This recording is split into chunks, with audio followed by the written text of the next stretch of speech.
안녕하십니까? 안녕하세요. 자, 오늘 마무리 지어야죠. 네, 그래서 등록면허세 들어가겠습니다. 등록면허세. 맞죠? 응? 응? 울린다고요? 노래 한번 하실래요?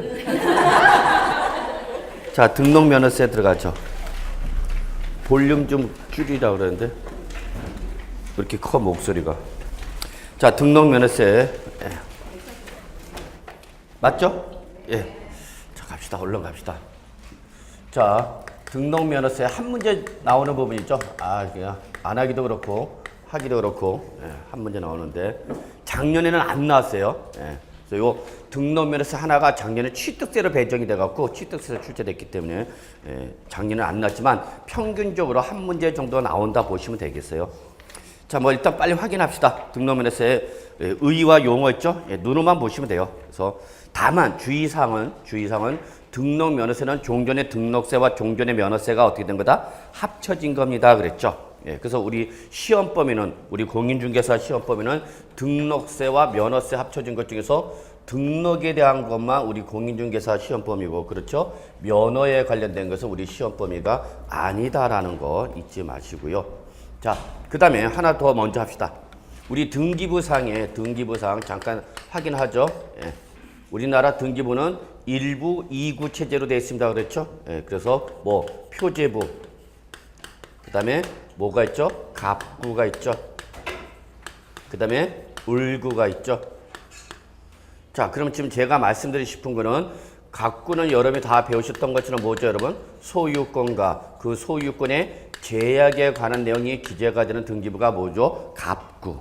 그 다음에 을구는 소유권 외의, 소유권 외의 물건이나 임차권 등이 기재가 되는 거죠. 그 다음에 표제부는 뭐죠, 여러분? 등기 물건의 표시죠. 뭐에 대한 등기냐라는 거죠. 자, 지금 공시법도 아닌데 제가 이거 하는 이유는 딱 하나죠. 우리 갑구 기재사항이, 즉 소유권과 관련된 등기가 일어나면 원칙, 뭘로 과세하라 이거는? 취득세로 과세하는 거죠. 취득세로 과세한다. 그 다음에 갑구 이외의 을구나 표제부, 요거에 대한 등기사항은 어디로 가는 거다, 여러분? 등록 면허세로 가는 거죠. 자, 지금 이걸 말씀드리고 싶은 거예요. 다만 소유권과 관련된 등기사항은 원칙 취득세로 과세가 되는데 취득세가 이미 예전에 종전에 취득세가 과세가 됐거나 취득세를 과세할 수 없는 예외일 때는 어디로 간다, 여러분? 등록 면허세로 간다. 흐름 잡으시기 바랍니다. 그래서 갑구 등기사항은 어디로 가는데 취득세, 을구 등기사항은 어디로 가고 등록 면허세. 다만 취득세를 과세할 수 없거나 또는 이미 과세가 됐을 때는 예외적으로 어디로 가라? 등록 면허세로 가라. 요걸 꼭 기억해 두시기 바랍니다. 그래서 취득세로 갈 거냐 등록 면허세로 갈 거냐는 등기부 기재 부위에 따라서 달라진다고 보시죠. 그러면 등록면허세는 재산권과 그 밖의 권리 설정 변경 또는 소멸에 관한 사항을 공부해 밑줄 등기하거나 등록하거나. 그래서 등록면허세에서 말하는 등록은 뭐가 포함된 개념이다, 여러분? 등기가 포함된 개념이죠. 등기. 근데 우리는 등기가 중요한 거죠. 등록이 중요한 게 아니라. 그래서 등록하거나. 그 다음에 그 다음에 나오는 각종 법령에 규정된 면허, 허가. 이거는 X. 우리 시험 범위와 관련이 없다라는 거 확인하시면 되겠죠. 그래서 용어에 대해서 다시 한번 확인합시다. 등록이란 등록면허세에서 말하는 등록이라는 것은 재산권과 그 밖의 권리 설정 변경 또는 소멸에 관한 사항을 공부에 등기하거나 등록하는 것을 말한다. 그래서 등록에는 뭐가 포함되어 있는 개념이다, 여러분? 등기가 포함되어 있는 개념이다. 우리는 초점을 어디다 맞춰야 되는 거야, 여러분? 등기에다 초점을 맞춰야 되는 거야. 그렇죠? 예. 다만 거기죠. 취득세가 과세되는 취득을 원유로 이루어지는 등기나 등록은 제외한다. 왜? 뭘로 과세하니까? 취득세로 과세하니까. 그래서 거기 취득세가 과세되는 취득을 원인으로 이루어진 등기 바로 뭐죠, 여러분? 소유권 관련 등기죠. 그래서 소유권 관련 등기는 어디로 가라? 취득세로 가라. 그래서 취득세에서 과세하니까 등록면허세는 어떻게 한다? 제외한다. 그 얘기죠. 거기까지만 보시라고 했어요. 단서 다음에 어느 하나 X 들어가지 마세요. 여러분하고는 전혀 관련 없어요. 그 다음에 동그라미 3번 부동산이란 즉 등록면허세에서 말하는 부동산이라면 지방세법 제6조 3호 및 제4호에 따른 토지와 건축을 말한다. 결론, 여기서 말하는 즉 등록면허세에서 말하는 부동산은 취득세 과세 대상인 토지와 건축물을 말한답니다. 그래서 결론은 취득세의 부동산과 등록면허세 부동산은 어떻다? 같다. 그것만 기억하시면 돼요. 취득세에서 말하는 부동산과 등록면허세에서 말하는 부동산은 범위가 어떻게 된다? 일치된다라는 거죠. 그 다음에 5번 한 건 밑줄 한 건. 자, 그래서 요 한 건으로 표현되는 이러한 물량으로 표현되는 조세를 뭐라 했죠, 여러분? 종량세이라고 그랬죠. 그래서 여기서 한 건이란 등기 등록 대상 건수마다를 말하는데 우리 부동산 등기할 때는 일반적인 종가세 외에 부동산 등기는 뭐도 있다? 종량세도 있죠. 지금 한 건으로 표현되는 게 종량세죠. 그러면 항상 여러분 종가세 때는 세율이 뭐가 나타나는 거예요, 여러분? 정률세가 나타나는 거죠. 일정한 비율로 나타나는 거죠. 그런데 과표가 뭐면 종량세면 항상 뭐가 나타나는 거죠, 여러분? 정액세가 이렇게 되는 거죠. 그래서 과표에다가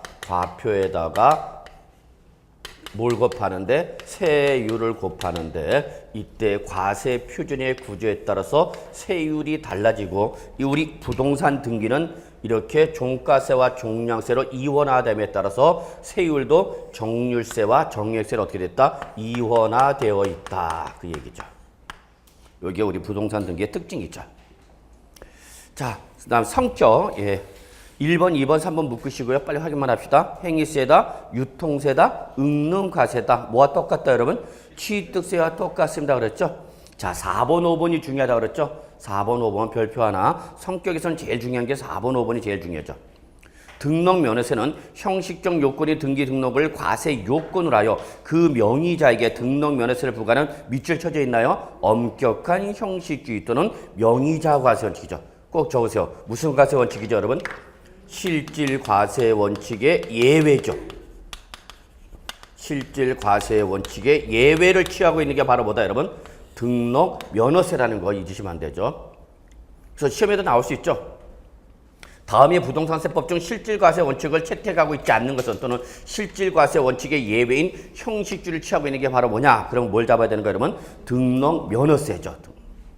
그러면 남들은 다 뭐를 채택하고 있을 때 실질 과세 원칙을 취하는 거죠. 우리 부동산세법은 다 실질 과세 원칙이죠. 그런데 유일하게 이 실질 과세 원칙의 예외가 바로 뭐다는 얘기 여러분? 등록면허세죠.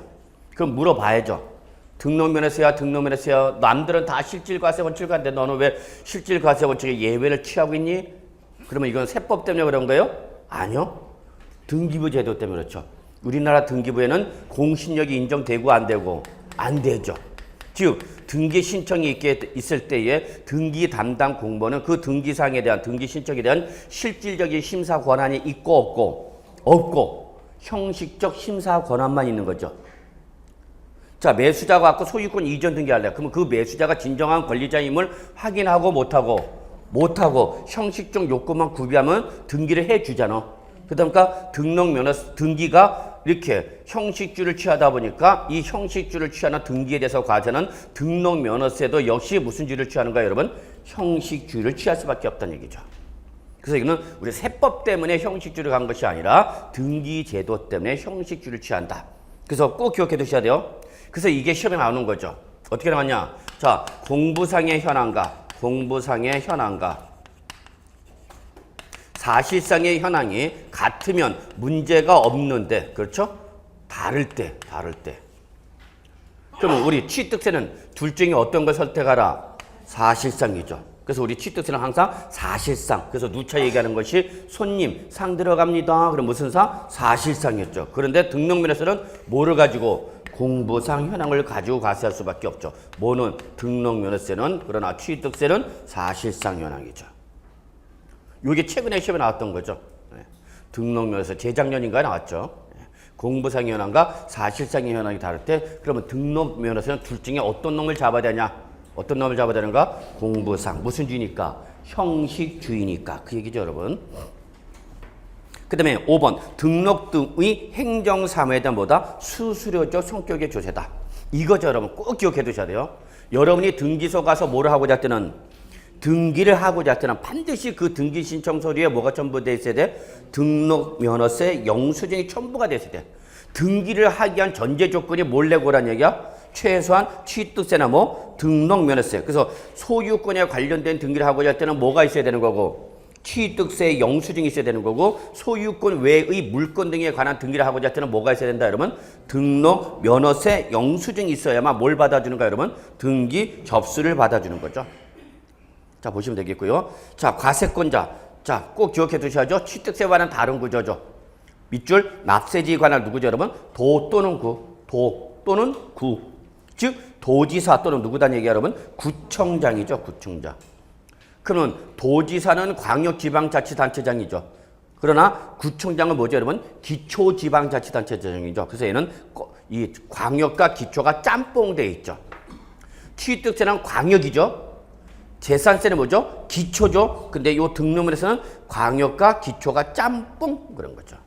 그럼 너는 왜 그러냐 그랬더니 바로 저거죠. 등록면허세에서 종전 등록세는 도세였고 면허세가 구세였어요.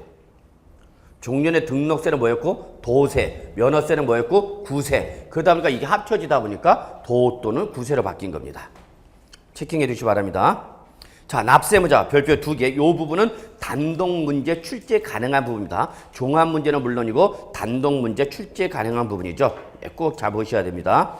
그러면 등록 면허세 누구냐? 납세무자. 당연히 등록을 하는 자인데 이때 등기 등록을 하는 자는 바로 등기 명의자. 요걸 놓치면 안 됐죠. 등기 유형에 따른 등록 면허세를 잡아내봐라. 그러면은 여러분은 그 등기가 누구를 위한 등기냐? 그것만 확인하면 되는 거죠. 이때 그 등기 명의자는 등기상에 누구를 말하는가 여러분? 권리자죠. 등기 권리자가 납세무자는 거야. 등기 권리자. 그런데 앞에 뭐가 붙었어? 상이 붙었죠. 그러면 상이 붙으면 원래 뭐가 나와야 되는데? 사실상이 나와야 되는데 여기는 지금 사실상이 안 나고 뭐가 나왔어요 여러분? 외관상 시뻘겋게. 시뻘겋게. 취득세는 외관상이 아니라 뭐예요 여러분? 사실상. 이게 차이점이라는 얘기죠. 그러면 등기 유형에 따라서 납세 의무자를 물어보는 문제가 나왔을 때 1번 저당권 설정 등기한다. 저당권 설정 등기한다. 그러면 저당권을 설정 등기할 때 그 저당권 설정 등기에 따라서 권리가 증대되는 자는 채권자다, 채무자다. 채권자죠. 채권자가 저당권 설정 등기를 함으로써 저당권이라는 권리를 갖고 있다는 걸 제3자한테 공시하는 거죠. 야, 내가 1순위야 하고 등기부상에 순위가 나오면서 누가 먼저 받을 것이냐 순위를 결정해 주는 거죠. 근데 저당권 설정 등기가 아니라 저당권 말소 등기면 받게 되는 거죠. 이번엔 누가 되는 거예요 여러분? 채무자가 되는 거죠. 자, 2번 전세권 또는 임차권 설정 등기한다. 그럼 역시 전세권이나 임차권은 임대인과 임차인 중에서 누구의 권리를 뭐하게 한 거예요 여러분? 임차인이죠. 그래서 그걸 전세권자 또는 임차권자 이렇게 된 거죠. 뭐 어렵지 않죠 여러분? 이러다 100점 맞는 거 아니에요 모르겠어. 자, 3번 지상권 설정 등기한답니다. 그러면 지상권 설정할 때에 그 등록 면허세 납세 의무자가 누구냐? 그러면 지상권을 설정할 때 권리가 증대가 되는 사람은 지상권자, 즉 건축물 소유자냐 토지 소유자냐? 누가 되는 거예요 여러분? 건축물 소유자죠. 자, 건축물은 갑이 소유하고 있고 토지는 을이 소유하고 있는 거죠. 그러다 보니까 이렇게 구분 소유하고 있을 때 갑은 자기의 건물을 소유하기 위해서 타인의 토지를 사용하는 거죠. 그러니까 당연히 사용 대가를 지급해야 되는 거죠. 그게 바로 뭐죠 여러분? 치료죠. 맞나? 예, 치료 지급하고 내가 너한테 돈을 줬으니까 그 돈을 준 대가로 일정 기간 동안 을의 토지를 독점적 배타지로 사용할 수 있는 권리를 갖게 되는 게 바로 뭐고 여러분? 지상권이죠. 그래서 권리가 발생하는 거죠. 그리고 갑이 이러한 지상권을 가지고 있다라는 걸 제3자한테 뭐하기 위해서? 공시하기 위해서 뭐하는가? 등기하는 거죠. 지상권 설정 등기 안 하면 지상권 권리가 없나요?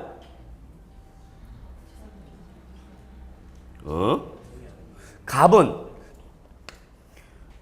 지상권 설정 등기를 하지 않으면 지상권이나 권리를 가져 못 가져? 응? 가져 못 가져? 권리는 갖죠.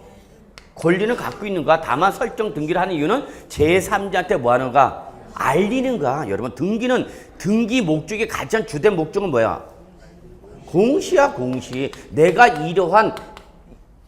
이러한 권리를 가지고 있으니까 다른 불특정 다수인 제3자도 알고 있어라 그 얘기죠. 이러한 어떤 특정한 법률상 권리 관계가 존재한다는 걸 제3자한테 알리기 위해서 등기를 하는 거다는 얘기죠. 이게 효력 요건은 아니죠, 등기는. 등기는 대항 요건이야. 대항 요건이 돼. 제3자한테 제3자가 뭐를 못하게 하는가? 선의를 주장을 못하게 하는 거죠. 제3당연히 없었던 걸로 하겠습니다. 예, 그냥 갑시다. 여러분 민법에서 주정 과목 아니야? 민법 하면 여러분은 우리 훌륭한 교수님 밑에서 민법 배우고 있잖아. 짱 인기 짱 교수 배우고 있잖아. 자, 갑시다. 자, 그러면 지상권 말소 등기한다고 합시다. 말소 등기. 그러면 누가 되는 거야, 여러분? 이때는 토지 수혜자죠. 뭐. 그러니까 지금 제가 뭐 얘기하는 거 알죠? 등기 유형에 따라 등록면허세 잡아라. 다만 그 잡을 때는 여러분 판단 기준을 뭘로 잡아라? 등기 권리자만 잡으면 되는 거야. 등기 권리자. 4번 하나 더 합시다. 지역권 설정 등기한답니다. 그러면 지역권 설정 등기를 하면서 권리가 증대가 되는 자는 누구냐는 얘기야, 여러분. 요역지 소유자죠. 예. 이자가 바로 지역권자가 되겠죠. 말소 등기하면 승역지 소유자. 그렇게 가면 되는 거야, 여러분. 이건 나오면 그냥 출전이 여러분한테 맞으라고 주는 거죠. 예. 이러다 100점 맞는 거 아니야? 쓸데없는 생각만 들죠, 자꾸. 예. 자, 걱정하지 마세요. 예. 146쪽 갑시다. 예, 여기는 뭐 그렇게 크게 정리할 거 없어요. 예. 그래서 납세지는 여러분, 납세지는 6회 때와 7회 때 딱 2번 나왔어. 똑같은 문제가 6회 때와 7회 때. 그리고 그 전, 그 후로 나오고 있지 않아요. 그러나 최근에 한 번 나온 게 있는데, 일단 한번 우리 146쪽에서 한번 봐야 될겠네요, 여러분. 1번 부동산 등기. 이거는 뭐 기본이죠. 부동산에 대한 지방세는 묻지 마야 무조건 어디 여러분? 소재지죠. 그 다음에 여러분 1번, 2번, 그 다음에 5번 묶으실래요? 1번, 2번, 5번. 그럼 요 1번, 2번, 5번은 취득세, 등록면허세, 재산세 똑같습니다. 기본이. 1번, 2번, 5번은 기본적으로 취득세, 등록면허세, 재산세 똑같다고요. 그래서 선박 등기일 때는 어디야? 선적항 소재죠. 선적항은 뭐죠, 여러분? 선박 등기부에 기재된 장소를 말하는 거죠. 우리 선박은 몇 톤 이상일 때 등기하는 거죠? 응? 선박은 등기 대상이 되기도 하고 등록 대상이 되기도 하죠. 등기 대상일 때는 톤수를 갖고 따지면 톤수가 몇 톤 이상일 때? 3톤, 응? 20톤 이상이면 등기 대상이죠? 에이, 그냥 가요. 이상하네. 준부동산 할 때 그 얘기 안 나오나? 자, 갑시다. 예. 그래서 선박 등기 선적항 소재지. 그 다음에 여러분, 예. 어디야? 예, 됐죠? 야, 항공기. 어디야, 여러분? 정치장 소재죠. 항공 등록 원부에 기재된 장소를 말하죠, 여러분. 근데 6회 때, 7회 때 시험에 나왔던 건 여러분, 예, 뭐가 나왔냐면 12번. 상표, 서비스표 등록은 어디냐? 주사무소 소재지. 13번 영업허가 등록, 영업소 소재지. 이것도 시험에 나온 적이 있었어요. 이게 나왔었어요, 그 당시에. 근데 다만 주의할 건 여러분 8번 잠깐 보겠습니다. 8번에 보시면요. 광어권 및 조강권 및죠. 조강권. 자, 취득세 과세 대상은 광어만이죠. 광어만이야. 도다리도 아니고 농어도 아니고 오로지 뭐야? 광어만이야. 근데 등록 면허세는 광어권 외에 뭐가 있다 밑줄? 조강권도 있습니다. 조강권이 등기 대상으로 나온 지 명문화된 거는 한 5년 됐을 겁니다. 아직 한 번도 안 나왔네요. 예, 그래서 일단 조강권은 취득세는 과세 대상이 아니지만 등록 면허세는 과세 대상이라는 거 한번 체킹해 두시고요. 예. 그래서 8번, 9번 다 걸리죠. 그 다음에 10번, 11번. 예, 무채재산권이죠. 무채재산권 때 무조건 권리자입니다, 여러분. 그래서 거기 보시면 저작권 있죠. 예. 그래서 저도 뭐 몇 개 저작권을 갖고 있는데 지금도 책을 하나 지금 만들고 있고 뭐 별로 돈이 안 돼서 그렇죠. 뺑이는 매일 치고 있습니다만 옛날만큼 돈이 안 돼요. 그래도 옛날에는 책 한 권 쓰면 좀 묵직하게 돈이 들어와갖고 집에다가 팍 하고 힘 빡 줬는데 지금은 뭐 그래요. 씁쓸하고만. 여러분 공부하다가 공부 안 되실 때 여러분 방황하지 마시고 술 약주하지 마시고 노래 가사라도 써. 그래갖고 우울할 때 심적인 감각이 나왔을 때 한번 딱 써갖고 그거 노래 대박 나면 그냥 저작권료 계속 들어오는 거죠. 그거 괜찮아요, 여러분. 예. 저작권료로서 가장 많은 저작료를 받은 가수가 누구죠, 여러분? 참고로 말씀드리면 박진영이죠. 박진영이가 예전에 KBS 로고송을 썼어요. 예전에 KBS 하고 그 깨란이 이렇게 뚜구르 하면 걸러가는 KBS 로고송 있었어요. 기억나세요? 있었어. 그래서 여러분들 이것도 괜찮아. 그래서 여러분 나중에 공인중개사 되셔갖고 실무 나가서 부동산 실무 관련 책 한 권 멋지게 쓰셔갖고요. 책 내시도 되죠, 뭐. 그리고 방송도 나가시고. 그 다음에 뭐 출판권. 요거는 이제 출판사 갖는 거. 저작인저권. 저작인저권 재밌죠? 뭐죠, 여러분? 가수들이 뭐 할 때, 노래 부를 때 그 밑에서, 뒤에서 뭐 있죠? 밴드 드럼 치고 막 짝짝짝짝 이런 걔들이 바로 저작인저권 받죠. 기타라도 쳐, 그러면. 예, 그런 거예요, 여러분. 그래서 여러분 10번과 11번은 특징이 뭐다, 여러분? 무채재산권이에요. 자, 무채재산권이 그냥 뭘로 가면 돼요, 여러분? 권리자 주소지 가면 되죠. 됐어요. 그것만 한번 보세요. 그리고 다만 16번, 17번 묶으시고요. 요쯤은 요쪽으로 오는 것 같아요. 최근에 시험에 나올 때 여기 나왔어요, 여러분. 예. 16번, 17번. 같은 등록에 관계되는 재산이 둘 이상의 지방자치단체에 걸쳐 등록 면허세를 지방자치단체별로 부과할 수 없을 때에는 밑줄 등록 관청 소재지. 자, 어떤 여기 뭐 토지가 있는데 이 토지에 대해서 등기를 하고자 할 때 이 토지가 예를 들어서 뭐 의정부시, 남양주시, 그 다음에 뭐 노원구 이렇게 접경지대에 있다 보니까 여러 개의 구와 연결되어 있다는 얘기야. 그런 식으로 나왔을 때는 그때는 어디로 가라, 여러분? 등록 관청 소재지로 한다 그 얘기죠. 그 다음에 17번. 같은 채권의 담보를 위하여 설정하는 둘 이상의 저당권을 등록하는 경우는 이를 하나의 등록으로 봐서 그 등록에 관계되는 밑줄 처음 등록하는 등록 관청 소재지. 일단은 한 건당 6,000원 냅니다. 한 건당 6,000원. 요건 뭐냐면 이거 여러분. 자, 내가 주택을 담보로 해서 해서 대출을 받았어요. 이때 담보 평가하겠죠? 그래서 은행에서 감정평가할 때 감정평가액이 얼마 나왔냐? 대출 가능액을 봤더니 감정가액이 5억 원이 나왔어. 그럼 은행은 절대 100% 대출 안 해주죠? 안 해줍니다. 최대 80% 정도. 예를 들어서 대출 가능액이 5억 원이다 그러면 요 5억 원의 80% 정도에서 은행 내부 규정에 막 이렇게 정해져 있어. 대출 가능액의 80%를 초과하지 마라. 그러면 80%면 얼마? 4억 원을 대출해 주세요, 여러분. 그래서 4억 원을 대출해 주죠. 그런데 이 감정가액이 시세가 떨어지고 있는 거죠. 계속 주택가격이 떨어져갖고 얘가 얼마 됐냐? 3억 원으로 떨어졌어. 시세가 4억 원으로 떨어졌다 합시다. 너무 떨어졌네. 자, 그러면 당연히 이에 따라서 대출 가능액이 얼마 되는가? 80%다. 그러면 3억 2천만이 대출 나가야 되는 거죠. 근데 여기 얼마예요, 여러분? 4억. 그럼 은행에서 당연히 요구 들어옵니다. 채무자한테. 둘 중에 하나 선택하시오. 뭘 선택하라고 그래? 추가 담보 제공하든지 담보를 추가로 제공하든지 이 떨어진 만큼 뭐 일부 대출 상한 들어오라는 거죠. 일부 상한 요구 들어옵니다. 둘 중에 하나시오. 못하면 강제 회수 절차를 밟아가는 거죠. 대출을 은행은 회수해야 되니까. 그럼 뭘 집어넣어? 강제 회수 집어넣으면 경매 집어넣죠. 그럼 이 대출 받은 집안 난리 나는 거죠. 이게 쑥대밭으로 전국적으로 확대돼갖고 한 나라가 휘청거렸던 게 바로 뭐예요, 여러분? 미국이죠. 미국이 바로 그 유명한 서브프라임 모가지 사태죠.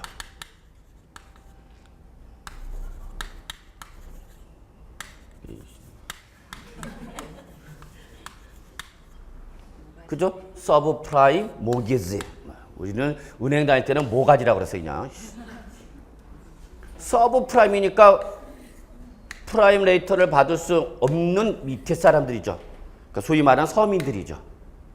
프라임 레이터를 적용받는 거 누가 받느냐? 우량 고객이 프라임 레이터를 적용받는데 서브니까 그 밑에 있는 사람들이잖아. 그러니까 일반 서민들이죠. 이게 바로 미국에서 터진 거죠.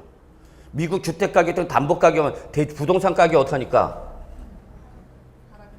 미국이나 일본은 부동산 가격이 어떻게 돼? 계속 하락하죠. 하락하니까 당연히 담보가에 따른 평가액이 줄어들고 담보평가가 줄어드니까 그 기출금에 대한 대출금이 일부 상한 들어가는데 서민이 상환해야 못해? 못해. 근데 그렇다고 추가 담보 제공할 수 없고. 그러니까 이러지도 못하고 저러지도 못하니까 은행에서 뭘 집어넣는가? 경매. 그러니까 가족 경제가 무너지는 거죠. 그게 바로 미국에서 터진 거죠. 문제는 이제 우리나라도 이게 오느냐 안 오느냐죠. 오지 못하게 자꾸 정부는 어떻게 하는가? 부동산 대책 계속 발표하잖아. 떨어지지 말라고. 그러니까 정부는 내려오는 걸 못 내려오게 하는 거죠. 그래서 요즘 계속 어떤 주택 활성화 대책을 발표하고 최근에는 마지막 뭐 분양가 상한제도 풀었잖아. 이제 완전히. 풀었죠. 그러니까 아파트 분양가격이 지금 다시 다 뛰고 있죠. 이번에 분양 나온 거 다 뛰었잖아. 연락 안 왔어? 그럼 어떤 일이 발생해요? 젊은 친구들은 주택을 더 못 마련하는 거죠. 젊은 친구들은 주택을 못 마련해. 왜? 적금 넣으면 뭐 하냐고. 저금리니까 목돈을 모을 수가 없죠, 여러분. 그러니까 젊은 사람들은 점점 힘들어지는 거죠. 이처럼 공인중개사 합격하면 돼. 그래서 보시면 되겠고요. 그래서 16번, 17번 확인하시고요. 자, 면허는 볼 필요 없죠, 여러분? 자, 147조 비과세 갑시다. 비과세는 여러분 뭐 따로 정리할 거 없어요, 여러분. 1번 보세요. 1번은 그냥 옆에다 적으세요. 취득세와 동일하죠? 그래서 과세권제는 비과세죠. 이미 적혀 있어. 적을 필요 없어. 그래서 국가나 지방자치단체, 지방자치단체 조회나 외국정보 및 주한국제기구가 자기를 위하여 받는 뭐 등록 면허 비과세죠. 취득세 비과세했던 것처럼 등록 면허세도 비과세죠. 다만 외국정보가 나면 반드시 뭐 확인하라 여러분? 상호지. 그것만 확인하면 돼요. 그래서 이거는 똑같다. 자, 만약에 등록 면허세에서 시험에 나온다면 어디가 나온다? 기타 비과세가 나온다 그랬죠. 그래서 1번 확인합시다. 회사의 정리나 특별청산에 관한 밑줄 쳐져 있죠. 법원의 촉탁. 이게 포인트죠. 법원장이 등기소장한테 등기하라는 거죠. 자, 2번이 또 역시 등록면허세 독특한 비과세죠. 2번이 등록면허세 독특한 비과세입니다. 그래서 과거 역대 기출문제 보면은 2번도 잘 나왔던 문구죠. 어디서만 볼 수 있다, 여러분? 등록면허세에서만 볼 수 있는 비과세죠. 요거는 여러분 외울 필요 없죠. 개인이 하는 등기가 아니라 어떤 행정, 업무라든지 행정 절차의 변경이죠. 행정구역의 변경, 주민등록번호 변경, 지적소관청의 지번 변경, 계량단위 변경, 등록 담당 공무원의 착오 및 이와 유사한 사료나 등록로서 주소, 성명, 주민등록번호, 지번, 계량단위 등. 자, 요게 결론이죠, 여러분. 단순한 표시사항에 대한, 그죠? 주로 표제부 기재사항이죠. 단순한 표시사항에 대한 변경, 회복, 경정, 등록 요거죠. 제가 만약에 출제위원 된다면 저는 3번 갖고 시비 건다 그랬죠. 3번 잘 봐주세요. 3번만 신경 쓰세요, 여러분. 여기서 여러분 한번 눈여겨봐줄 건 3번밖에 없어요. 공보상 지목이 묘지인 토지죠.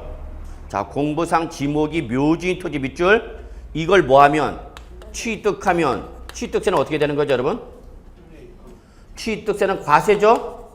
취득세는 과세입니다. 어떤 세율로 과세해야 되죠? 특례세율 몇 프로로 과세해야 되죠? 2%로 과세해야죠. 특례세율 2%. 그러나 이걸 뭐하면 공보상 지목이 묘지인 토지를 뭐하면 등록할 때는 이때는 등록면허세 뭐다 여러분? 비과세다 그 얘기죠 여러분. 그러다가 이걸 6월 1일 현재 뭐 하고 있으면 소유하고 있으면 뭐 재산세 역시 뭐다 여러분? 비과세죠. 그래서 공보상 지목이 묘지인 토지는 뭐만 과세하고요? 취득세만 과세하고요. 과세할 때 여기까지 꼭 보셔야 돼요. 특례세율 2%로 과세한다는 거. 그러나 뭐는 등록면허세나 뭐는 재산세는 뭐다 여러분? 비과세라는 거 요거 한번 신경 써주시기 바랍니다. 자, 그 다음에 149조 과표 갑시다. 자, 그래서 등록면허세 과표도 기본적으로 뭐와 똑같아요 여러분? 취득세와 똑같은 거죠. 취득세와 똑같죠. 다만 취득세는 뭐였다라면 취득 당시의 가액이었다면 등록면허세는 여기서 뭐만 바꿔주면 되는 거예요 여러분? 등록 당시 요거죠 여러분. 아, 취득세나 등록면허세는 무슨 세니까? 행위세니까 더 어느 시점 여러분? 행위 시점의 그 과세 물건의 가액을 과표라는 얘기죠. 이게 과표죠. 다만 이 취득 당시의 가액을 결정하는 방법은 몇 가지가 있던 거예요, 여러분? 세 가지. 뭐죠, 여러분? 원칙과 예외와 뭐가 있죠, 여러분? 특례가 있는 거죠. 그래서 원칙 무슨 가액? 신고한 가액. 예외 신고를 하지 않았거나 과소 신고한 경우, 즉 신고가액이 시가편액보다 적을 때 뭐가 되는 거예요, 여러분? 시가편액. 그러나 특례. 국지외수 공판자가 부동산 거래 신고할 때는 어디로 간다? 사실상 취득가액이죠. 그렇다 하더라도 상속 기부나 상속이나 증여 등 무상취득이거나 소득세법 또는 법인세법상 특수관계인 간의 부당행위 계산 부인 규정을 적용할 때는 어떻게 한다? 제외한다. 이게 바로 취득세 과표였던 거죠. 이걸 그대로 얼른 끌고 오라고 여러분. 등록면허세로 그대로 끌고 오라는 얘기죠. 그래서 같이 보죠. 원칙 무슨 가액? 신고한 가액. 그래서 등록 당시 가액은 조례로 정하는 바에 따라 등록자의 뭐에 따른다 여러분? 신고. 이게 바로 신고가액이죠. 근데 예외 밑줄 쳐져 있나요? 신고가 없거나 뭐야 여러분? 무신고 또는 신고가액이 시가편액보다 적은 경우. 이거 뭐야 여러분? 과소신고. 이때는 과표 뭘로 알아 여러분? 시가표준액으로 알아. 자, 근데 3번 보죠. 특례. 1번 취득세 과세 표준을 사실상 취득가액이라. 그래서 여러분 여기는 지금 경우가 1번은 경우가 두 가지가 있어요, 여러분. 첫째, 취득세 과세 표준을 뭘 하는 경우? 사실상 취득가격을 하는 경우. 그때는 그 밑에 뭐와 연결돼야 되는 거예요, 여러분? 사실상 취득가격. 여기와 연결돼야 되는 거죠. 및 다시 개인의 건축물을 건축하거나 대수선하여 취득하는 것으로서 법인 장부 등에서 몇 프로 초과할 때? 90%를 초과할 때는 그때는 우리 법인 장부로 증명된 금액 이외에 법인 장부로 증명되지 않았더라도 소득세법상 계산서나 부가가치세법상 세금 계산서로 증명된 금액을 뭐한 금액? 더한 금액. 여기다가 부동산을 취득할 때 매입한 국민주택 채권을 중도 매각하면서 발생한 차손을 어떻게 하라? 더하라. 그랬었죠. 자, 잘 모르겠다. 그러면 적으세요. 참조. 안 적혀있나 참조? 몇 페이지 적혀있어요 참조?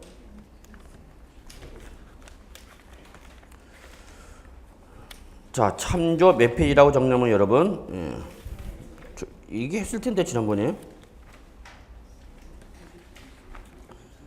예, 96쪽이죠? 96쪽 96쪽 적으시고요. 96쪽 잠깐 오세요. 또다시 이제 우리 세법의 매직쇼가 펼쳐질 텐데 양가로 4번. 양가로 4번 찾으셨어요? 예. 법인이 아닌 자, 심지어 밑줄 쳐져 놓고 거기다 뭐라고 적혀 있어? 개인. 그거 누가 적었을까? 희한하죠? 본 적도 들은 적도 없는데 분명히 적혀는 있어. 그래서 개인이 건축물을 건축하거나 대수선하여 취득하는 경우로서 취득가격 중 몇 프로? 90% 중요하다고 그래서 90%를 넘는 가격이 법인 장부에 따라 증명이 되면 그때는 사실상 취득가격을 과표라는 것이 아니라 동그라미 1, 2, 3을 뭐한 금액? 합한 금액. 합한 금액. 동그라미 1, 2, 3을 뭐한 금액? 합한 금액을 과표라고 했죠, 여러분? 이거야, 이거. 이걸 말하는 거죠. 지금 등록면허세. 다시 등록면허세 149쪽 오시고 왔고요. 그래서 다시 오겠습니다. 그래서 결론은 요거죠. 지금 취득세 과세 표준을 우리 동그라미 1번, 특례 동그라미 1번은 두 가지로 나눠지는 거예요, 여러분. 취득세 과세 표준을 사실상 취득 가격으로 하는 경우에는 이때는 등기를 하게 돼서 등록면허세가 부과되면 그때도 등록면허세 과표도 뭘로 하라, 여러분? 사실상 취득 가격을 하라. 그 다음에 요 경우와 개인이 건축물을 뭐하거나 건축하거나 대수선하여 취득하는 경우로서 법인 장부 등에서 90%를 넘는 가격이 입증이 될 때는 그때는 우리 동그라미 1, 2, 3을 뭐한 금액? 합한 금액. 그걸 우린 법에라고 뭐라고 표현했냐면 밑줄 그에 따라 계산한 취득가격. 밑줄 그에 따라 계산한 취득가격. 그래서 이렇게 연결돼야 되는 거예요, 여러분. 지금 1번은 경우수가 몇 가지로 구분하고 있다, 여러분? 두 가지. 그래서 취득세 과세 표준을 사실상 취득가격으로 하는 경우 및 개인의 건축물을 건축하거나 대수는 이렇게 연결되어 있는 거 아니야. 요거를 여러분이 이렇게 구분해서 연결시키실 수 있어야 된다 그 얘기죠, 여러분. 그래서 결론. 취득세 과세 표준을 사실상 취득가격으로 하는 경우는 등록면에서 과표도 뭘로 하고요, 여러분? 사실상 취득가격. 개인의 건축물을 건축하거나 대수선화 취득하는 경우를 일때는 취득의 경우에는 그때는 뭐에 따라? 그에 따라 계산한 가격. 그에 따라 계산한 취득가격. 바로 우리 아까 보았던 동그라미 1, 2, 3을 뭐한 금액 여러분? 합한 금액을 말하는 거죠. 예. 그래서 동그라미 1번. 예. 그래서 이건 어디까지? 여기까지는 어디서 다 나와 있는가 여러분? 여기까지는 다 어디서 나와 있는가? 취득세 나와 있는 걸 끌고 온 거야. 취득세 나와 있는 규정 끌고 온 거야. 등록면허세로. 그 다음 시험에서는 바로 2번이 잘 나온다고 그랬죠? 결론부터 말하면 등록면허세 과표에서 시험에 제일 잘 나오는 거 바로 뭐다 여러분? 동그라미 2번이 제일 중요하다. 봅시다. 취득 당시가 아니라 여기는 뭐야 여러분? 등록 당시죠. 등록 당시. 즉 취득한 이후 보유하는 과정에서 어떤 권리의 변동을 해서 등록을 할 때에 그 등록 당시에 자산 재평가 또는 감가상각 등의 사유로 가액이 어떻게 되면 달라진 경우 이게 중요하다고 해서 제일 중요합니다. 등록면허세 과표에서 제일 중요한 건 2번입니다. 그때는 사실상 취득 가격을 하는 것이 아니라 밑줄 뭐로 하라 여러분? 변경된 가액을 하라. 변경된 가액. 그러면 시험에는 이렇게 나오는 거죠. 자, 시험에 실제 이렇게 나왔고요. 또 나올 수 있는 거죠. 자, 법인 장부로 취득 가격이 증명이 되면 취득 가격이 증명돼서 이때는 과표 뭘로 하는 거죠, 여러분? 우리 사실상 취득 가격을 하는 거죠. 법인 장부 등에서 취득 가격이 입증되면 그때는 그 사실상 취득 가격으로 하는 거죠. 자, 그래서 이렇게 법인 장부로 인해서 취득 가격이 증명돼서 사실상 취득 가격을 과표를 하는 경우에 그 등록 당시에 뭐가 일어났다? 자산 재평가나 등록할 당시에 자산 재평가나 감가상각 등의 사유로 인해서 가액이 어떻게 되면 달라진 경우에는 그때는 사실상 취득 가격을 과표로 하는 것이 아니라 무슨 가격으로 하라 여러분? 변경된 가액을 하라. 이 규정이 등록면허세 과표에서 제일 중요한 규정이다 라는 걸 지금 말씀드린 거예요. 시험에 제일 잘 나온다는 얘기죠. 그래서 출제는 법인 장부 등에서 취득가격이 증명된 경우에는 증명돼서 사실상 취득 가격을 과표로 한 경우에는 자산 재평가나 감가상각 등의 사유로 가액이 변경되어 달라졌다 하더라도 사실상 취득 가격을 과표로 한다. 그럼 맞다 틀리다? 틀리다. 다시 한번요. 법인 장부로 취득가격이 증명돼서 사실상 취득가격을 과표를 한 경우에는 자산 재평가나 감가상각 등의 사유로 가액이 달라진 경우에도 사실상 취득가격을 과표를 한다. 그럼 맞다 틀리다? 틀리다. 이때는 어디로 가라? 변경된 가액으로 가라. 그 얘기예요, 여러분. 등록면에서 과표에서 제일 중요한 규정이에요, 여러분. 이때 그러면 변경된 가액은 어떻게 확인할 거냐? 그 얘기죠. 그러면 그때는 등기일 또는 등록일 현재의 법인 장부나 결산서 등으로 증명되는 가액. 그래서 여러분 동그라미 2번에다가 별표 3개 시뻘겋게 표시해 놓고요. 이 부분이 등록면에서의 과표에서 제일 중요한 부분이다. 그 다음에 시험에 잘 나오는 게 그 밑에 거죠. 채권의 목적이 된 것도 여기를 보셔야 되는 거죠. 그래서 채권 금액으로 과세액을 정하는 경우. 이 경우가 어떤 경우예요, 여러분? 채권 금액을 가지고 과세를 하는 경우가 우리 어떻게 배웠죠, 여러분? 적용압처. 적혀 있죠? 예. 그래서 채권 금액으로 과세액을 정하는 경우 어떻게 배워라, 여러분? 적용압처. 적용압처가 어디 나와 있어, 우리? 바로 여러분 다음 장 150쪽 보십시오. 150쪽 보면 여러분이 보고 싶어하는 박스 있죠? 예. 거기 보시면은 저당권, 경매 신청, 가압류, 가처분 있죠? 예, 그래서 이걸 우리 어떻게 외웠어, 여러분? 적용압처 외웠죠, 여러분? 저당권 할 때 저자 동그라미, 경매 신청할 때 경자 동그라미, 가압류할 때 압자 동그라미, 가처분 할 때 첫자 동그라미. 그래서 어떻게 했어요, 여러분? 적용압처. 발음 잘해야 돼. 적용악처가 아니야. 악처는 지금 집에서 자고 있죠? 예, 그래서 적용압처. 그러면 한마디로 말해서 저당권 설정 등기한다. 저당권 설정 등기할 때는 과표를 뭘로 하라, 여러분? 채권 금액을 하라는 얘기예요. 그러면 다시 앞쪽으로 오셔갖고요. 이렇게 채권 금액으로 과세액을 정하는 경우 어떤가요, 여러분? 우리 적용 합쳐 149쪽 봐야 돼. 그런데 이때에 일정한 채권 금액이 밑줄 쳐져 있죠, 여러분? 없을 때, 그럼 위에다 적으랬어. 뭐라고? 있을 때는 조건을 출전이 바꾼단 말이야, 시험에. 요즘은 출전이 그대로 안 내. 중간에 조건 어떻게? 틀어버려. 그 튼 거를 못 잡아내면은 이제 답이 안 나오는 거야. 채권 금액이 여기는 뭐야, 여러분? 없을 때. 없을 때. 그때는 뭘로 알아, 여러분? 채권이 목적이 된 거. 그 채권이 목적이 된 거 밑줄 쳐줘놓고 뭐라고 적어놓으라고 그랬어요, 여러분? 채권 최고에 적어놓으라고 그랬죠, 여러분? 가장 현실적인 사례가 바로 채권 최고액이랬죠, 여러분? 채권 최고액은 뭐랬어요, 여러분? 대출금 곱하기 은행 내부 규정에서 나오는 저당권 설정 비율이죠. 저당권 설정 비율. 즉 예를 들어서 은행에서 대출을 1억을 해줬어. 1억을 대출해준 것에서 은행이 뭘 설정하는가? 저당권 설정하는 거죠. 그러면 돈을 빌려주기는 얼마를 빌려주는데? 1억을 빌려주는데 등기부상 을구에 저당권 설정 등기를 할 때 설정 금액은 얼마를 하느냐 이거야. 그러면 보통 제가 근무하던 주택은행은 130%를 설정하게 됐어요. 그러면 저당권 설정 금액은 얼마를 설정한다고요, 여러분? 1억 3천만을 설정한다고. 그러면 1억 3천만에서 은행이 뭘 갖고 있는 거야, 여러분? 1억 3천만에서 저당권 설정했어? 그러면 저당권 설정된 게 1억 3천만 한 거에서 어쩌라고, 은행은? 어떤 권리를 갖는가? 우선 변제권을 갖는 거죠, 은행이. 여보세요? 은행이 얼마까지는 1억 3천만 원까지 우선 변제받을 수 있다는 얘기죠.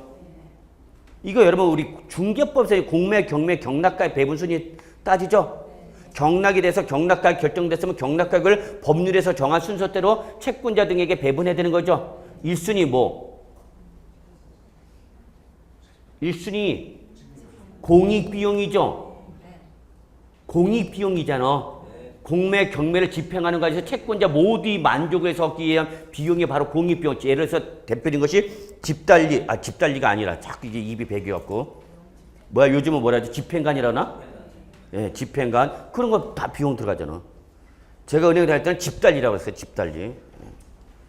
그런 거 있죠. 그 다음에 두 번째 2순위, 3순위 막 나오다가 여기서 여러분 이제 피담보 채권과 우리 은행이 우리 세법에서 뭐 조세 채권부터 다 이거 했어 안 했어? 했죠? 국세 지방세 우선 변제. 그럼 피담보 채권과 근저당권 등에 설정된 피담보 채권과 조세 채권이 붙었다. 어떤 놈이 먼저 받아가라? 어떤 놈이 먼저 받아가라? 둘 중에 빠른 놈. 설정 일자가 빠르다? 그럼 설정 일자가 빠른 근저당권이 우선 변제받는 거고 조세 채권이 먼저 발생했다? 조세 채권. 근데 근저당권 설정 일자가 빠르다 하더라도 뭐보다는 우세 못한다? 당해세. 당해세는 무조건 근저당권 설정 일자와 관계시 없이 무조건 그 당해세가 우선 변제받는 거죠. 그게 아닌 조세채권일 때는 담보채권과 조세채권과 붙어서 둘 중에 어떤 너? 빠른 너. 그러면 조세채권, 이 담보채권이 더 빠르다. 얼마 받아가느냐? 얼마까지? 1억 3천만 원까지 받아갈 수 있다는 얘기죠. 예, 그래서 결론 냅시다. 채권 금액으로 과세액을 정하는 경우에 일정한 채권 금액이 없을 때 뭘로 알아요, 여러분? 채권이 목적이 된 것 또는 처분의 제한이 목적이 된 금액을 알아. 이건 민법에서 배우실 텐데 중개법이나. 네. 그러면 우리는 제가 말씀드리고 싶은 건 몰라, 나는 몰라. 다만 채권 금액이 없을 때 그걸 위에다 하나 적어놓으랬죠, 여러분? 뭐 할 때는 그러면 있을 때는 채권 금액이 명확하면은 그때는 뭘로 알아? 그 채권 금액이죠. 그 채권 금액. 은행에서는요, 저당권 설정할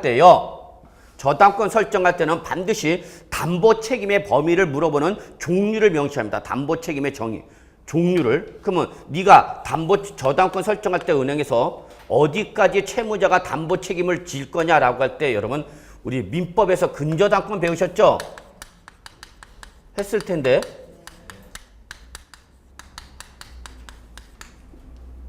이 근저당권은 담보 책임의 범위에 따라서 가장 넓은 게 뭐고?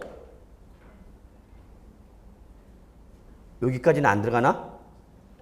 담보 책임의 가장 범위가 넓은 게 바로 뭐죠, 여러분? 포괄 근저당이죠. 안 들어가나요, 여기까지는? 한정 근저당, 포괄 근저당 여기까지 안 들어가요? 예, 그렇구나. 실제 근저당은 이게 중요한 거예요, 여러분. 결국은 담보 책임을 채무자가 어디까지 담보 책임을 질 거냐. 그때 은행에는 반드시 이 근저당권 설정할 때는 가려를 해갖고 어떤 근저당으로 간다라는 거 종류를 분명히 은행에서 명시합니다. 여기다 빈칸을 적어놔요. 그래놓고 은행은 여기다 뭘 적어놔? 포괄. 그래놓고 채무자한테 뭐라고 그래? 자, 여기 표시한 데다가 뭐 하라고 그래요? 서명 날인하세요. 그러죠?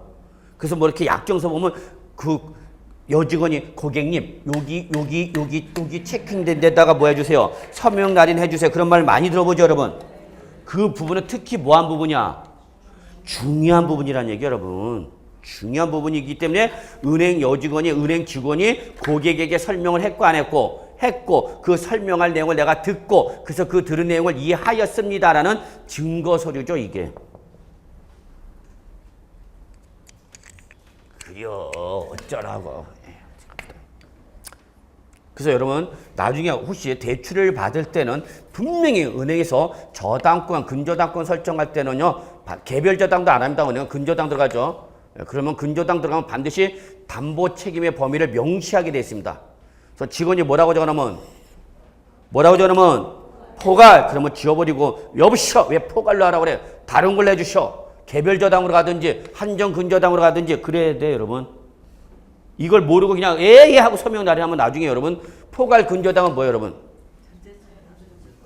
미래에 발생하는 채무에 대해서 담보 책임을 부담하는 겁니다. 제일 넓은 겁니다. 내가 은행에서 지금 여기 대출 받았죠? 대출 받았어. 그럼 여기에 대한 대출 받는 거에 대한 담보 책임만 지는 게 아니라 내가 1년 후에, 2년 후에, 몇 개월 후에 또 다른 지점에서 국민은행 다른 지점에서 또 대출을 받았어. 그러면 나중에 대출 받은 거에서도 이 저당권 설정한 담보물이 뭐 하는가? 담보 책임을 범위로 부담하는 거예요. 그래서 제일 넓은 거야. 그래서 금융위원회는 은행 보고 여기까지 가지 마라. 금융위원이나 금융감독 여기까지 가지 마라는 얘기야. 근데 은행원들은 여기를 갖고 가려고 그러는 거죠. 예, 그래서 결론, 나 몰라. 이리 와. 채권 금액으로 과세액을 정하는 경우에 일정한 정리합시다, 여러분. 채권 금액이 있으면 그때는 뭐야, 여러분? 그 채권 금액. 일정한 채권 금액이 뭐하면 없을 때 요게 시험이냐는 거죠. 그때는 채권이 목적이 된 것 등으로 하라. 그 얘기죠, 여러분. 그 다음에 안분 계산은 여러분 뭐 안 보셔도 될 것 같고요. 넘어가죠. 자, 3번. 한 건. 각종 변경 등기, 말소 등기, 해지 등기일 때는 매 한 건당 한다고 했죠, 여러분? 예, 그래서 그 밑에 부동산 등기 표준세율 박스 요거 갑시다. 자, 이게 지금은 개정안이 반영돼 있는 거예요. 개정안이 반영되는데 결론 4월 말까지 임시국회에서 개정됐어, 안 됐어? 안 됐어요. 그죠? 그래서 5월달 다시 임시국회가 여나 봐요. 예. 그래서 다시 한번 5월달 임시국회 때 개정이 안 되면 끝나는 거죠, 뭐. 그래서 제가 봤을 때는 올해는 끝났다라고 봅니다. 즉 올해 개정은 힘들지 않을까 생각합니다. 그래서 일단은 여러분 그것 좀 봅시다. 부동산 등기 표준세 별표 3개 표시해놨습니까? 예, 제일 중요합니다. 자, 근데 거기 보시면 박스를 보니까 자, 소유권 보존 등기, 소유권 이전 등기 있죠? 묶어야죠? 예, 묶여 있어 이미. 희한하죠? 그래서 요거는 어디 상이에요, 여러분? 갑구 등기상이죠. 자, 갑구 등기상은 어디로 가야 되는 건데? 어디로 가야 되는데? 취득세로 가야 되는 거죠? 근데 지금 어디에 있어, 지금? 등록 면허세도 있죠? 아니, 그러면 소유권 관련 등기라면 취득세도 내고 등록 면허세도 내냐? 아니, 뭘로 내는 게 원칙인데? 취득세를 내야 되는 게 원칙인데 취득세를 과세할 수 없거나 취득세를 이미 과세가 됐을 때는 어디로 오라, 여러분? 등록 면허세로 오라, 그 얘기입니다. 그래서 거기 보시면은 소유권 관련 등기세율은 그 등기의 유형에 따라서 1000분의 8, 1000분의 20, 1000분의 8, 1000분의 15 이렇게 나눠져 있죠. 그거는 제가 적어놓으랬죠, 여러분?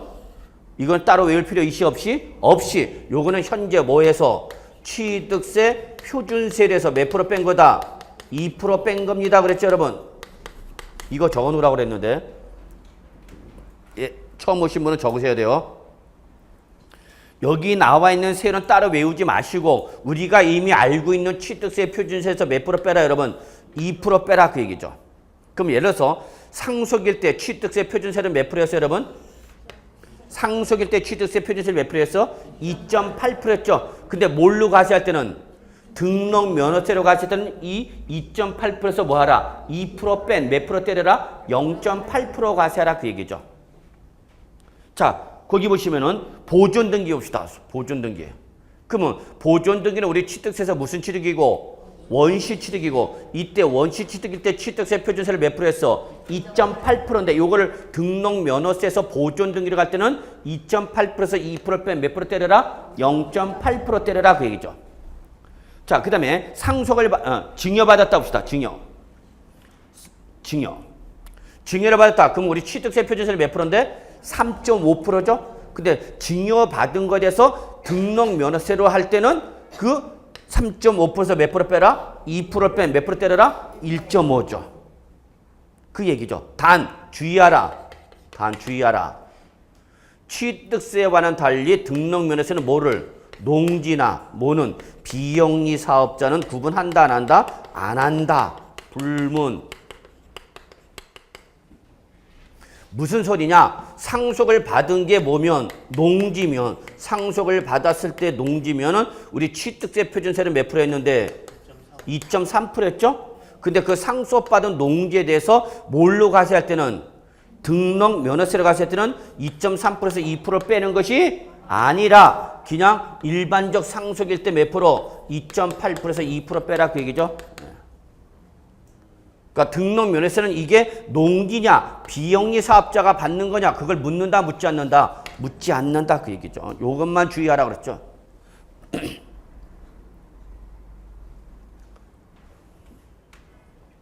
이미 적혀 있을 텐데 모두 이렇게 열심히 또 적을까? 적고 또 적고 또 적고 그 책에 적을 데가 없어 이제. 어쩌다 책 읽다 보면 어머 적은 걸 또 적었네. 또 적었네. 그렇게 가는 거지 뭐. 에이씨, 공부할 때는 적고 또 적고 적고 또 적고 뭐 그것밖에 없죠 방법. 이제 여러분 그거 보시고요. 자, 이런 경우가 어떤 경우인지 보시자. 자, 여러분이 공인중개사가 되셔서 실무 나갔어. 실무 나갔는데 어떤 분이 오셨어. 고객님이 오셔서 어머 고객님 어서 오세요 그랬어요. 아, 공인중개사님 제가 좀 뭐 좀 물어보려고 왔는데요. 물어보려고요? 네. 제가요 10년 전에 상속을 받았습니다. 농지를 상속을 받았습니다. 근데 그 당시에 세금이 부과되는 걸 두려워서 아무것도 상속세나 취득세 등 세금을 내지 않기 위해서 등기를 아직 안 하고 있습니다. 그래요. 그래서 오늘 지금 현재 계속 누구 명의로 돼 있대? 피상속인 명의로 돼 있대요. 피상속인 명의로. 근데 지금 피상속인 명의로 된 농지를 뭐 하고자 하는데? 매도하고자 합니다. 공인중개사님 어떻게 하면 저는 이거 지금 매도할 수 있을까요? 라고 물어보는 거죠, 여러분. 여러분한테 상담하죠. 내가 10년 전에 상속받은 그냥 토지라 합시다. 상속받은 토지를 이 당시에 상속을 받았을 때 등기를 하고 안 하고 상속세나 취득세 등 아무런 세금을 내고 안 내고 지금 그대로 누구 명의 상태에서 피상속인 명의 상태에서 지금 뭐 하고자 합니다. 매도하고자 합니다. 그러면 저는 어떻게 하면 매도할 수 있습니까? 공인중개사님하고 물어보겠죠, 여러분. 그럼 여러분 뭐라고 대답해야 돼? 죄송합니다. 제가 세법 시간 잘 수업을 안 들어갔고요. 뭐라고 그래야 돼, 지금 당연히 여러분은. 뭐라를 하라, 지금? 등기해야죠. 그래서 등기해서 누구 명의로? 상속인 명의로 등기해야 되겠죠, 일단은. 그죠? 그러니까 매도해야 되겠죠. 그럼 상속인 명의로 뭐 하려면? 등기를 하니까 이제 무슨 문제가 발생하는가? 상속세나 취득세 문제가 발생하는 거죠. 그러면 상속세는 제척기간이 몇 년이냐? 신고했다, 안 했다? 아직 안 했죠? 신고 안 했으니까 여기서 제척기간이 몇 년이냐? 15년입니다. 즉 10원이 경과되기 전까지는 상속세 부과할 수 있다 없다? 있다. 그렇기 때문에 상속세는 납세 의무 있다 없다? 있습니다. 그런데 취득세는 제척기간이 몇 년이죠? 5년이죠. 5년. 5년이니까 얘는 이미 지났어 안 지났어? 지났어. 제척기간이 지나버렸어. 그러니까 더 이상 과세관청이 과세할 수가 없어요. 과세관청이 과세할 수 없을 뿐만 아니라 납세 의무자가 납부도 못해요. 좋은 거 같죠? 세금 안 내니까 좋죠 뭐. 자, 그래서 뭐는 안 내야 된다. 아직도 지금이라도 상속세는 내야 돼요. 그 대신 뭐는 안 낸다. 취득세는 안 내죠. 자, 그래서 무슨 등기하려고 그래 지금 이제? 상속 등기해야 되죠? 자, 어디 가요? 등기소 가야지? 그러면 등기소 가기 전에 등기 신청서에 뭐가 첨부돼야 된다 그랬어? 응? 상속에 따른 취득이니까 뭐가 있어야 돼? 취득세 영수증이 있어야 되죠? 근데 취득세 영수증이 지금 있어 없어? 없죠? 없으니까 등기 담당 공무원 등기 신청 받아줘요 안 받아줘요? 못 받아주죠. 그럼 얘는 영원히 상속 등기를 못하게 돼버리죠? 그러면 그때는 취득세는 이미 제척기간이 지났지만 지금이라도 뭐 한다면 등기를 하고자 한다면 등록면허세는 제척기간이 종료됐어요 안 됐어요? 안 됐죠. 왜냐면 등록면허세는 아예 등기 자체를 아직 안 했으니까. 그러니까 뭐는 낼 수 있다? 등록면허세 등기하기 전만 내면 되니까. 등록면허세는 등기를 해야 납세가 발생하는 거 아니야? 근데 지금 등기를 했으니까 안 했으니까 안 했으니까 뭐는 낼 수 없지만 취득세는 낼 수 없지만 뭐는 낼 수 있다? 등록면허세는 낼 수 있다는 얘기야. 그러면 등록면허세 낼 때 몇 프로를 내라는 얘기야? 토지를 상속받은 거에 대해서 등록면허세 몇 프로 내라는 얘기야? 어떡하라고? 상속을 받았을 때 몇 프로? 취득세 2.8%에서 몇 프로 빼라고?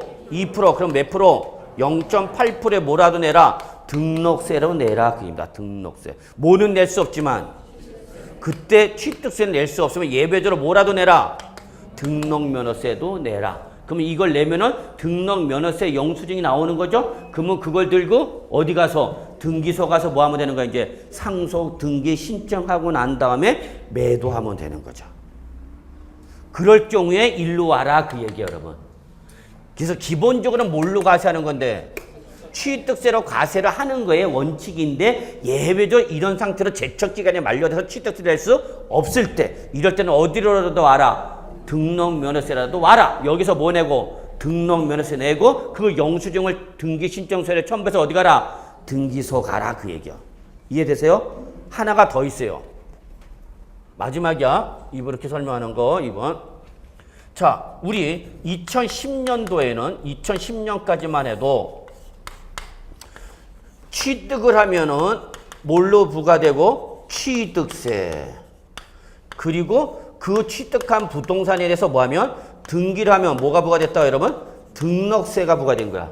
근데 언제부터는 2011년 지방세 전면 개편되면서 어차피 네가 부동산을 취득해서 등기하면은 취득세, 등록세 두 개 내는 거 한꺼번에 요 취득세와 등록세를 합해서 2011년부터는 뭐로 내라? 취득세를 내라 그 얘기 여러분. 그래서 우리 항상 이거 했죠 제가. 취득세 현재 취득세 표준세는 종전의 취득세와 종전의 등록세가 합쳐진 겁니다. 그랬죠 여러분. 기억하라고 그랬는데 그래서 이것 때문에 특례세율도 나오고 그런 거다 그랬어. 자, 그래서 제가 여러분 2010년에 매매를 취득했습니다. 매매로. 그럼 이 당시 취득세 몇 프로 냈어? 2% 냈어. 근데 등기를 요때 안 하고 2010년도에 취득한 부동산의 등기를 이때 해버리는 거야. 2011년도에. 이해하세요? 어떤 상황인지? 2010년도에 취득한 부동산에 대한 등기를 소유권 이전 등기를 2011년도로 하더란 얘기야. 그러면 2011년부터 뭐로 가니까? 취득세로 가니까 취득세일 때 매매는 몇 프로야? 4%죠. 근데 얘는 이미 2010년도 취득할 때 취득세 몇 프로 냈어? 2% 냈죠. 근데 또 지금 몇 프로 내면 4% 내면 얘는 무슨 과세가 돼버려? 이중과세가 돼버리죠. 이중과세. 그럼 지금은 취득세를 내? 못 내? 못 내죠. 취득세 내면 4% 내니까. 그러면 이때는 어떡하라? 뭘로 내라? 등록면허세로 내라. 그 얘기죠. 등록면허세. 몇 프로로? 매매일 때 취득세 4%에서 종전 취득세 몇 프로? 2% 뺀 예. 등록면허세 몇 프로 내라는 얘기야? 2% 내. 그러면 이때는 취득세로 오지 말고 뭐로 오라? 등록면허세로 오라는 얘기죠. 이해하시나요? 이미 여기서 취득세 냈잖아요, 얘는. 근데 그 취득에 대한 등기를 언제 하다 보니까 2011년도 할 때는 취득세로 내면 되니까 안 되니까? 안 되죠. 이중과세니까. 이미 낸 걸 또 내게 되니까. 그러니까 이때는 뭐로 내라? 등록면허세로 내라. 그 얘기죠. 이해되시죠? 예. 그래서 왜 등록면허세도 소유권이 있는지를 이해하셔야 됩니다. 예. 자, 그래서 결론. 소유권 보존 등이나 소유권 이전 등은 정상적으로 뭐로 과세해야 될 게? 취득세로 과세할 게 취득세를 과세할 수 없게 됐을 때 그때는 예외적으로 뭘로 하라? 등록면허세로 하라. 그래서 뭐라도 하게 해라. 등기는 하게 해라. 그 얘기죠. 그러니까 소유권 외의 물권과 임차권 여기가 중요하죠. 자, 제가 볼 땐 시험은 여기서 나옵니다. 소유권 외의 물권과 임차권과 설정이죠. 그래서 여기는 조금 쉬었다 들어가게 해야 되겠네요. 첫 시간에 다 끝내야 되는데 못 끝냈네. 일단 10분 쉬죠? 예.